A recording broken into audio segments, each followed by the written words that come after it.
Bonjour people, bienvenue à tous sur les tests d'Ororo. Le test du jour va porter sur le film La prophétie de l'horloge et bien sûr ce qui nous intéresse sont les spécifications, la qualité visuelle, le mix audio, la narration et ma conclusion. Alors je suis tombé par hasard sur ce film et est-ce qu'on va parler de belles surprises ou non? La réponse de suite.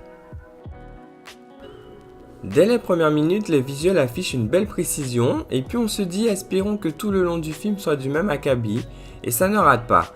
Il n'y a pas de large panorama car le métrage se déroule principalement en intérieur mais j'ai pris une petite claque mine de rien. La définition est ciselée, les décors, les personnages et les objets qui habillent les plans sont super détaillés. Ça m'est arrivé de balayer les seconds plans afin d'admirer le travail sur les ornements, les textures de bois, de métal, de tissu et de matière. Les scènes de nuit affichent des noirs profonds et les effets visuels ont des couleurs qui pétillent. Il fallait une pièce magique et le pari est amplement réussi. A l'instar de l'image, la partition sonore est aussi du même acabit et va même plus loin. Là encore, dès les premières minutes, on a déjà le sourire aux lèvres. Le mix en Dolby Atmos est énorme. On tient largement un top son avec ce titre tant par la spatialisation des bruits ambiants, des sons verticaux utilisés de manière pertinente. Franchement, il y a une horloge invisible mais active en continu dans le manoir et on se retrouve avec ces sons si particuliers qui mêlent les bruits des aiguilles de celle-ci en continu. La sensation d'horloge magique est clairement présente. Autre bon point, le canal des basses est aussi à l'honneur et se permet le luxe de vous surprendre. C'est puissant et profond. Et RAS au niveau des voix, bien audible même dans tout ce champ de bruit ambiant. La VF n'est clairement pas du niveau, c'est le seul regret.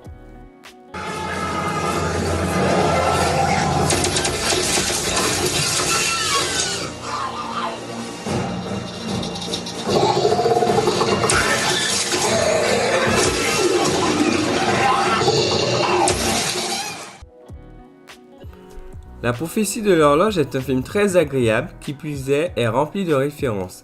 L'histoire n'est pas bouleversante, mais le rythme des événements ainsi que l'investissement des acteurs participent à la réussite du film. On a envie d'en savoir plus au fur et à mesure sur le secret de la maison ainsi que celle des personnages. Sur une note négative, les gags sont plutôt simplistes mais bon, je chipote un peu. Et puis, qui dit magie, dit musique marquante. Et là, il manquait peut-être une mélodie ou deux qui restent dans les esprits. Vous l'aurez compris, le hasard a bien fait les choses. Le film est visuellement magnifique. La bande-son est clairement partie pour être l'un des meilleurs mix Atmos de l'année. Et l'histoire, clairement, est portée par la magie, les décors, les acteurs et les secrets. Mention hautement recommandée et top son. On frôle le top des mots.